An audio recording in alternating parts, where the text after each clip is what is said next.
As I wrapped up my workday and began my usual route home, thoughts of stopping by the convenience store for snacks crossed my mind. Stepping out of the station, a figure caught my eye, and I instinctively halted in my tracks. There stood Elizabeth, my ex-wife whom I had parted ways with a decade ago. As she saw me, a smile spread across her face, and she waved. I cautiously approached her, glancing around. "Why are you here?" I asked as she handed me an envelope. My name was printed neatly on the white envelope. I turned it over, murmuring, "Is this?" "Yes, it's an invitation to our daughter Jessica's wedding," Elizabeth confirmed. Jessica, our daughter, who should be 23 now, in her third year of work after graduating from vocational school, had found someone special. "Hasn't she?" Elizabeth said with a smile, though she seemed a bit unwell. "Are you okay?" "I'm managing," she replied with a troubled smile, looking away, her tell when she lied. "I really want you to be there, but your parents won't approve, will they?" "I'll handle it," I assured her. "This is a request from Jessica and me. Come to the wedding, Jonathan." How could I refuse a request from them? "Okay, I'll be there." "Really? That's great," Elizabeth said, her smile unchanged. Her smile still made my heart race. Our divorce hadn't been out of hatred. I still had feelings for Elizabeth. "Noted," I said. "Take care of yourself." "Thank you, you too." She disappeared into the crowd, leaving me with the invitation in my hand. Continuing on my way home, I thought about my daughter's upcoming wedding. Jessica, whom Elizabeth and I had cherished and raised together. What kind of person had she chosen? Someone kind and dependable who would love her a lot, no doubt. The thought warmed my heart. A week later, my ex-wife Elizabeth passed away due to illness. As I waited for the mourning period to pass, it coincided with the originally planned wedding date for Jessica. I attended the wedding ceremony as intended.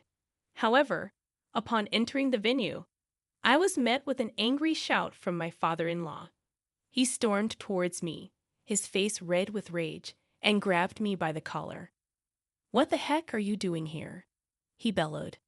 "Long time no see, Mr. Johnson. You dare show up here so casually? Know your place. Today is Jessica's wedding. I've been properly invited," I replied, trying to remain calm. "Shut up! A low life like you shouldn't keep bothering Jessica," he snapped back. The confrontation escalated. Elizabeth's parents, who were proud business owners, had always opposed my marriage to Elizabeth due to my orphan status and home-based work. "Mr. Miller, I hope you brought a proper gift," someone chimed in.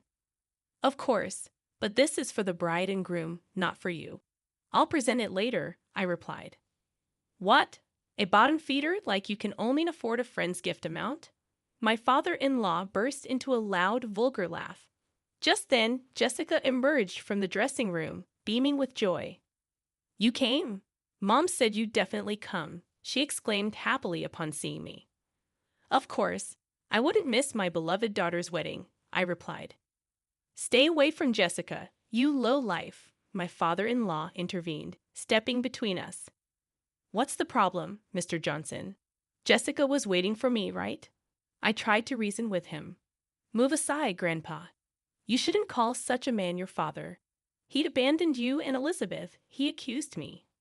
I raised my voice in surprise. "You just said abandoned." "Yeah, that's right. You're just a shut in who does nothing but play on the computer all day. You left Elizabeth and Jessica to fend for themselves and never did anything fatherly," he continued harshly. "Who told you that?" I saw it with my own eyes.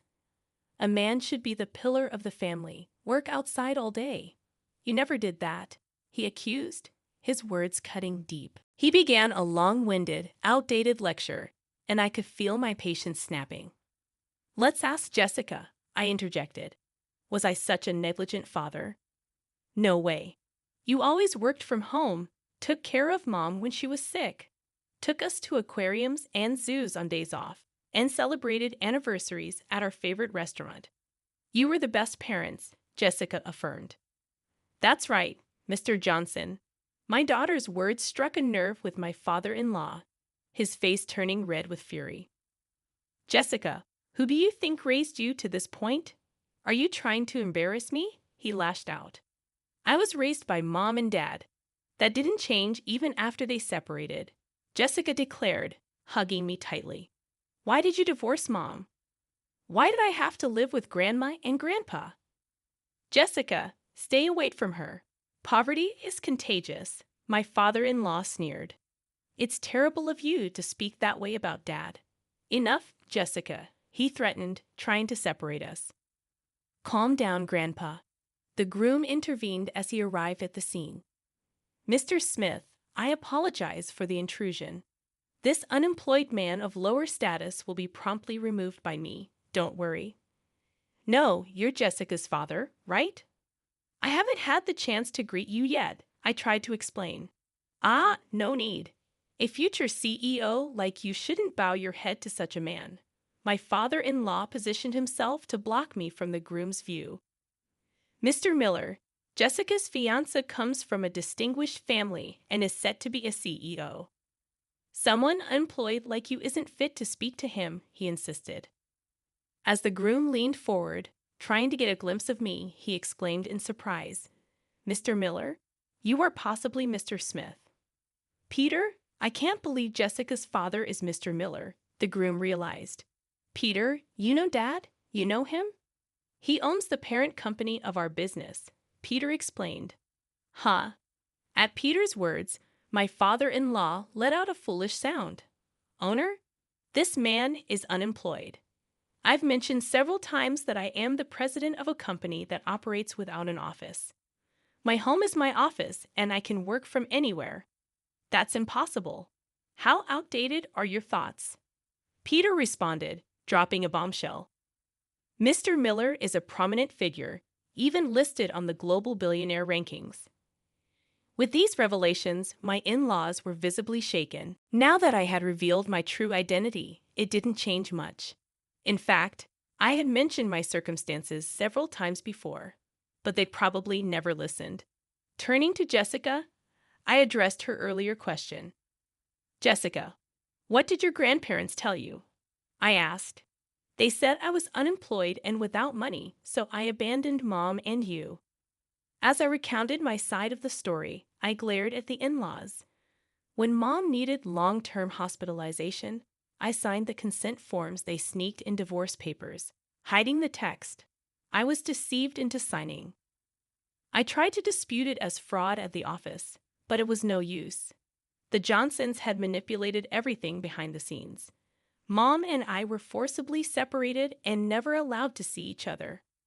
As the truth unfolded, Jessica broke down in tears. Mr. Smith, observing the pale-faced Johnsons, glared at them.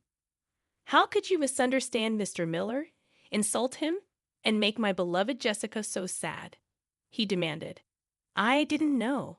I had no idea Mr. Miller was such an incredible man, stammered my father-in-law. That's right. If we knew you had money, we would have, began my mother-in-law, but Mr. Smith cut her off. Money, that's all you think about, ignorant old folks. Don't think you'll get away with this, Mr. Smith declared, making a phone call. It's me. Yes, cancel the investment in Johnson Commerce immediately, Mr. Smith instructed. Do what? My father-in-law pleaded. Mr. Smith, please, not that, my mother-in-law added. After a few more calls, Mr. Smith looked at the Johnsons with disdain. Your small company's pride. I'll crush it right now. But it won't even come close to the pain Jessica and Mr. Miller have endured. I'm sorry, he said firmly. Here, I admit it, Mr. Miller. No, Lord Miller, you're a respectable father, my father-in-law conceded. That's right. You have money. You can help us, my mother-in-law chimed in. Security, please escort these people out, Mr. Smith commanded. Security officers promptly escorted the Johnsons away. My mother-in-law screamed about money until the end.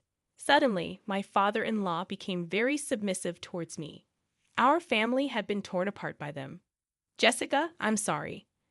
I must have caused you a lot of pain. I apologize to my daughter. No, not at all. You know, Dad, I think Mom knew that this would happen at my wedding with you and Peter, Jessica said with a laugh. Just like Elizabeth used to say, our hero will protect you, I added. Huh, I see.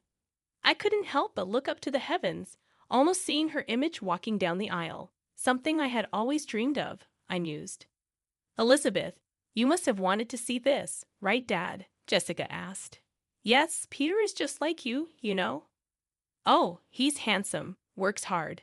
My hero, Jessica continued, somewhat tickled. Then you'll surely be a great couple. Congratulations, Jessica, I said with pride. Thank you, Jessica replied, taking her final step towards Peter.